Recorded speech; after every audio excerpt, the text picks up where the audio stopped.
مسجد نبوی کا صحن تھا اور ایک شخص کونے میں بیٹھ کے دعا مانگ رہا ہے. ذرا اس کے دعا کے لفظ سنیے. اللہم انی اسألک بانک انت اللہ. اے اللہ میں تجھ سے اس لیے مانگتا ہوں کہ تو میرا اللہ جو ہے. ذرا غور کیجیے. میرے والد گرامی فرماتے تھے کہ بیٹا باپ سے کہے کہ ابا جی میں آپ سے اس لیے مانگ رہا ہوں کہ آپ میرے ابو جو ہیں، تو باپ کو اپنا وجود بیچ کے بھی دینا پڑا تو اس کی ڈیمانڈ پوری کرے گا. جو اس نے لفظ ہی ایسا کہہ دیا کہ ابو میں آپ سے اس لیے مانگ رہا ہوں کہ آپ میرے ابو جو ہیں، تو میں نے آپ سے ہی مانگنا ہے. تو بندہ کیا کہہ رہا ہے؟ اللہم انی اسألک بانک انت اللہ. اللہ میں تجھ سے اس لیے مانگ رہا ہوں کہ تو میرا اللہ جو ہے. لا الہ الا انت، تیرے علاوہ کوئی ہے بھی تو نہیں. انت الاحد الصمد الذی لم یلد ولم یولد. تو ایک ہی ہے، واحد ہے، اور کوئی ہے ہی نہیں جس در پہ جاؤں. کوئی چوکھٹ نہیں ہے جہاں دامن پساروں، کوئی دہلیز ہی نہیں ہے جہاں جھولی پھیلاؤں. تو بے نیاز ہے، اور تجھے نہ کسی نے جنم دیا اور نہ تو نے کسی کو جنم دیا. مالک میں تیرے حضور دعا کر رہا ہوں. یہ وہ دعا کر رہا تھا کہ میرے حضور نے سن لی.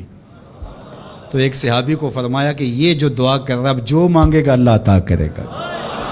اس نے مانگا ہی اس ڈھب سے ہے، اس ڈھب سے ہے.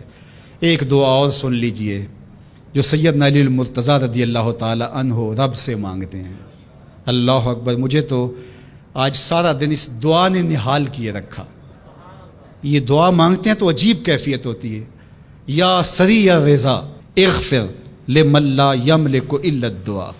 اے جلدی راضی ہو جانے والے، چھیتی مان جانے والے، اغفر لمن لا یملک الا الدعاء.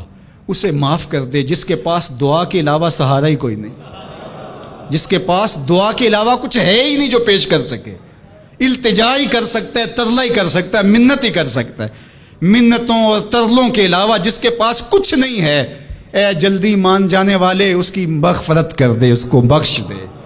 اللہ اکبر. تو وہ کریم ہے، وہ کہتا ہے میرے در پہ آؤ تو صحیح، کوئی جھولی پھیلاؤ تو صحیح. ہم تو مائل بکرم ہیں، کوئی سائل ہی نہیں. راہ دکھلائیں کسے راہ رو منزل ہی نہیں. کوئی آئے تو صحیح، جھولی پھیلائے تو صحیح، کوئی طلب تو کرے.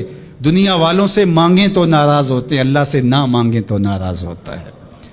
اللہ کہتا ہے مجھ سے نہ مانگو گے تو پھر کس در پہ جاؤ گے؟ قل ما یعبأ بکم ربی لولا دعاؤکم. اگر تم نہیں مانگو گے تو پھر وہ بھی پرواہ نہیں کرے گا. تم مانگتے رہو گے، جھولی پھیلاتے رہو گے، وہ اپنی رحمتیں تمہارے دامن میں ڈالتا رہے گا. اس کے خزانوں میں کوئی کمی نہیں آتی. ہر بندے کو اس کی ڈیمانڈ کے مطابق، چاہت کے مطابق، طلب کے مطابق، آرزو اور تمنا کے مطابق دے دے. اس کے خزانوں میں پھر بھی کوئی کمی نہیں آتی. تو اسی سے مانگیں.